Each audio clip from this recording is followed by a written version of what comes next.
Sir அதே தான் நான் கேட்குறேன். 1950 காலகட்டத்தில் மலை உச்சி கிராமத்தில் அங்கே போலீஸோட அட்டூழியம் நடந்தது அப்படின்னு தான் அந்த கதையை பற்றி சொல்லியிருக்காங்க. அங்கே என்ன நடந்தது, அது மாதிரி தகவல் எதுவும் சொல்ல முடியுமா? புரியல. 1950 ஒரு மலை கிராமத்தில் அங்கே நடந்த போலீஸுடைய அட்டூழியத்தை இந்த படத்தில் மேக் பண்ணிருக்கீங்கன்னு சொல்கிறாங்க.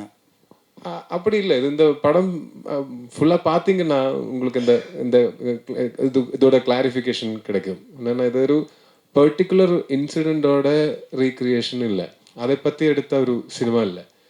இது ஆக்சுவலாக இது ஒரு ஃபிக்ஷனல் மூவி தான். இந்த ஃபிக்ஷனல் மூவி இந்த இந்த இராயில் தான் 1957-58 அந்த டைமில் தான் பிளேஸ் பண்ணியிருக்கேன். அப்போ அந்த டைமில் இருந்த சோஷியோ பொலிட்டிக்கல் சினாரியோ டிஃப்ரெண்ட்டாக இருந்தது, இப்போ இருக்கிறத விட ரொம்ப டிஃப்ரெண்ட்டாக இருக்குல்ல. அப்போ அந்த இதில் இருந்தால் இப்போ ஒரு படம் எந்த படம் பண்ணாலும் அது it will be inspired from true events. இப்போ எந்த படம் பார்த்தாலும் அதில் இன்ஸ்பிரேஷன் இருக்கும் ரியல் லைஃப்பில் இருந்து. அதே மாதிரி இது ஒரு 1957-58 அந்த ஒரு காலகட்டத்தில் நடக்கிற ஒரு கதை. அது ஆனால் அது ஃபிக்ஷன் தான், இது ஒரு பர்டிகுலர் இன்சிடென்ட் கிடையாது. இப்போது புதிய அறிமுகம் ஆச்சி ஹோட்டல் சாம்பார் 50 கிராம் ரூபாய் 20 மட்டுமே.